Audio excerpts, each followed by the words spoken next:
اعوذ باللہ من الشیطان الرجیم، بسم اللہ الرحمن الرحیم۔ السلام علیکم، کیا حال ہے جی سب کا؟ میں الحمدللہ ٹھیک ٹھاک ہوں، شکر ہے اللہ کا۔ اور آج جس ٹاپک پہ میں انفارمیشن آپ کو دے رہی ہوں وہ ہے وضو کے بارے میں۔ وضو کا بیان اس کا ٹائٹل ہے۔ چلیں جی سٹارٹ کرتے ہیں۔ سب سے پہلے وضو کا طریقہ دیکھ لیں۔ سب سے اچھے سے ہاتھ دھو لیں، 3 دفعہ کولی، 3 دفعہ ناک میں پانی ڈالنا ہے، 3 دفعہ چہرہ دھونا ہے، 3 دفعہ سارے بازو کونیوں تک دھونے ہیں، اور پھر اس کے بعد مسح کرنا ہے۔ پہلے پیچھے کی طرف جانا ہے اور پھر واپس آنا ہے، اور اس کے بعد تین دفعہ دونوں پاؤں دھونے ہیں۔ وضو کے بغیر نماز قبول نہیں ہوتی۔ حضرت ابو ہریرہ رضی اللہ تعالیٰ عنہ سے روایت ہے، انہوں نے کہا رسول اللہ صلی اللہ علیہ وسلم نے فرمایا، جس شخص کا وضو ٹوٹ جائے اس کی نماز قبول نہیں ہوتی جب تک وضو نہ کرے۔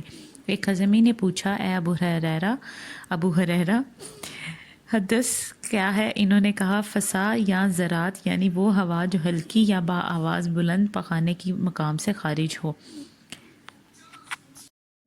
دوسرا پوائنٹ ہے وضو کی فضیلت۔ حضرت ابو ہریرہ رضی اللہ تعالیٰ عنہ ہی سے روایت ہے، انہوں نے کہا میں نے رسول اللہ صلی اللہ علیہ وسلم کو یہ فرماتے سنا ہے کہ میری امت کے لوگ قیامت کے دن بلائے جائیں گے جبکہ وضو کے نشانات کی وجہ سے ان کی پیشانیاں اور ہاتھ پاؤں چمکتے ہوں گے۔ اب جو کوئی تم میں سے اپنی چمک بڑھانا چاہے تو اسے بڑھا لینی چاہیے، مطلب کہ اسے بار بار وضو پہ وضو کرنے کی بہت زیادہ فضیلت ہے۔ بار بار وضو کرے اور باوضو رہنے کی کوشش کرے ہمیشہ۔ اگلا پوائنٹ ہے شک سے وضو نہ کرے۔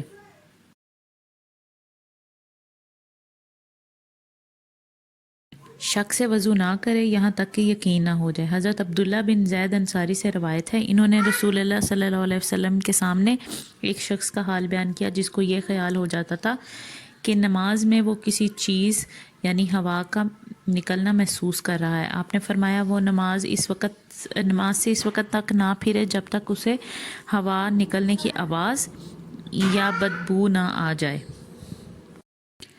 مقصد یہ ہے کہ نمازی کو جب تک اپنے بے وضو ہونے کا یقین نہ ہو جائے نماز کو ترک نہ کرے۔ اس حدیث سے یہ قاعدہ بھی معلوم ہوا کہ کوئی یقینی معاملہ صرف شک کی وجہ سے مشکوک نہیں ہوتا، اور کسی چیز کو بلا وجہ شک و شبہ کی نظر سے دیکھنا جائز نہیں۔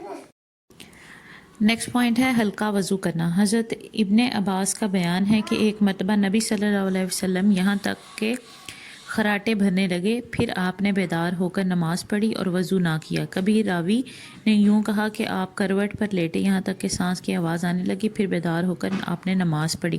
دوسری حدیث میں حضرت ابن عباس رضی اللہ تعالیٰ عنہ کا بیان ہے کہ آپ نے بیدار ہو کر پانی سے بھرے ہوئے ایک پرانے مشکیزے سے ہلکا سا وضو کیا، یعنی اعضاء پر زیادہ پانی نہیں ڈالا، اپنے اعضاء کو صرف ایک مرتبہ دھویا۔ نیکسٹ پوائنٹ ہے چلو بھر کر دونوں ہاتھوں سے منہ دھونا۔ مطلب یہ ہے کہ وضو کے لیے دونوں ہاتھوں سے چلو بھرنا ضروری نہیں، نیز ان روایات کے ضعف کی طرف اشارہ ہے جن میں ہے رسول اللہ صلی اللہ علیہ وسلم ایک ہی ہاتھ سے اپنے چہرے کو دھوتے تھے۔ اس سے یہ بھی معلوم ہوا کہ ایک چلو لے کر آدھی سے کولی کی جائے اور آدھے سے ناک صاف کی جا سکتی ہے۔ اگلے پوائنٹس ہیں کہ وضو میں آپ اعضاء کو ایک بار بھی دھو سکتے ہیں، دو بار بھی دھو سکتے ہیں، اور 3 بار بھی دھو سکتے ہیں۔ ہمارے نبی صلی اللہ علیہ وسلم نے یہ تینوں طریقے استعمال کیے ہوئے ہیں۔ نیکسٹ پوائنٹ ہے وضو میں ناک کو صاف کرنا۔ حضرت ابو ہریرہ رضی اللہ تعالیٰ عنہ سے روایت ہے کہ نبی صلی اللہ علیہ وسلم نے فرمایا جو کوئی وضو کرے تو اپنی ناک صاف کرے، اور جو پتھر سے استنجا کرے تو طاق پتھروں سے کر لے۔ اس سے معلوم ہوا کہ ناک میں پانی ڈال کر اسے صاف کرنا وضو کے لیے صرف سنت ہی نہیں بلکہ فرض ہے، کیونکہ آپ کا حکم ہے۔ نیکسٹ پوائنٹ وضو اور غسل میں دائیں جانب سے شروع کرنا۔ حضرت عائشہ رضی اللہ تعالیٰ عنہ سے روایت ہے، انہوں نے فرمایا کہ نبی صلی اللہ علیہ وسلم کو جوتا پہنانا، کنگھی کرنا، طہارت کرنا، الغرض ہر چھوٹا بڑا کام اس کی شروعات جو ہے وہ دائیں جانب سے کرنا اچھا معلوم ہوتا تھا۔ بیت الخلاء میں داخل ہونا، مسجد سے نکلنا، ناک صاف کرنا، استنجا کرنا اس حکم سے الگ ہیں۔ دوسرے کو وضو کروانا۔ حضرت مغیرہ بن شعبہ رضی اللہ تعالیٰ عنہ سے روایت ہے کہ وہ ایک سفر میں رسول اللہ صلی اللہ علیہ وسلم کے ساتھ تھے۔ آپ رفع حاجت کے لیے تشریف لے گئے۔ جب واپس آئے تو حضرت مغیرہ رضی اللہ تعالیٰ عنہ آپ کے اعضاء پر پانی ڈالنے لگے اور آپ وضو کر رہے تھے۔ آپ نے اپنا منہ اور دونوں ہاتھ دھوئے اور سر اور موزوں پر مسح فرمایا۔ تمام سر کا مسح کرنا۔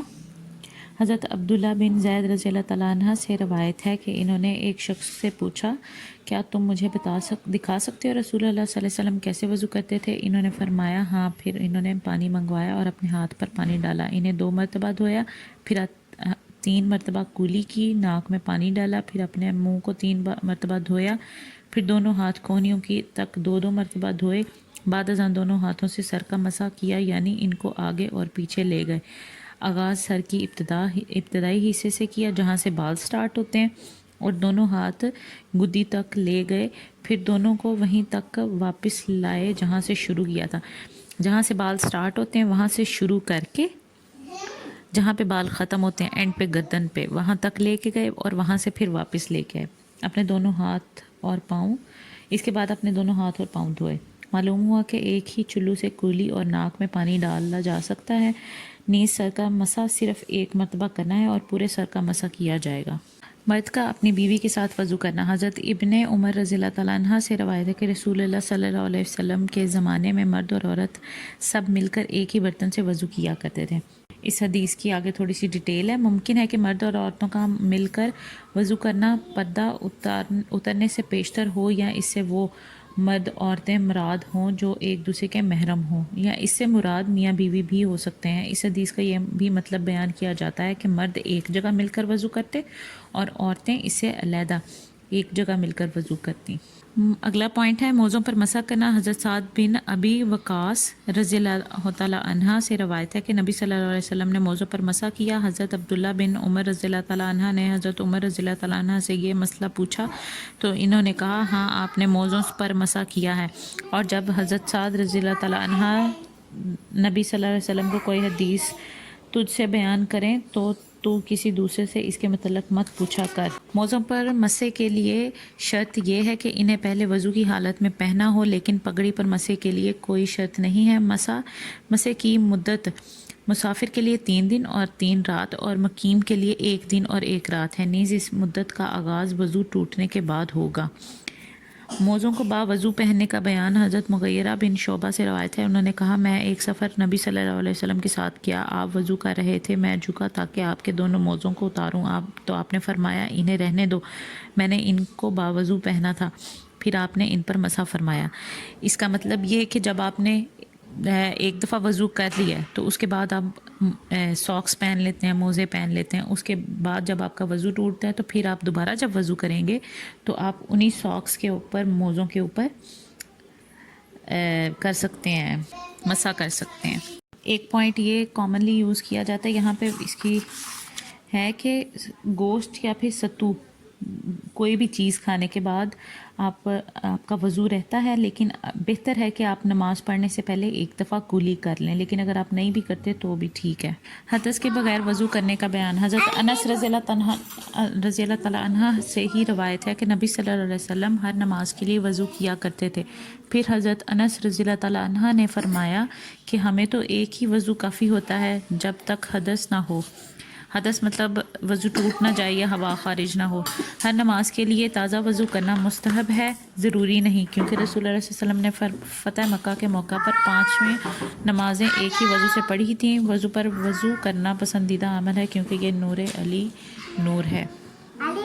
اگلا پوائنٹ ہے نیند سے وضو کرنا۔ نیز 1 یا 2 بار اونگ یا جھونکا لینے سے وضو ضروری نہیں۔ حضرت عائشہ رضی اللہ عنہا سے روایت ہے کہ رسول اللہ صلی اللہ علیہ وسلم نے فرمایا جب تم میں سے کوئی نماز پڑھ رہا ہو اس دوران اسے اونگ آ جائے یا وہ سو جائے تاکہ اس کی نیند پوری، تو اسے چاہیے کہ وہ سو جائے تاکہ اس کی نیند پوری ہو جائے، کیونکہ اونگتے ہوئے اگر کوئی نماز پڑھے گا تو وہ نہیں جانتا کہ اپنے لیے استغفار کر رہا ہے یا خود کو بد دعا دے رہا ہے۔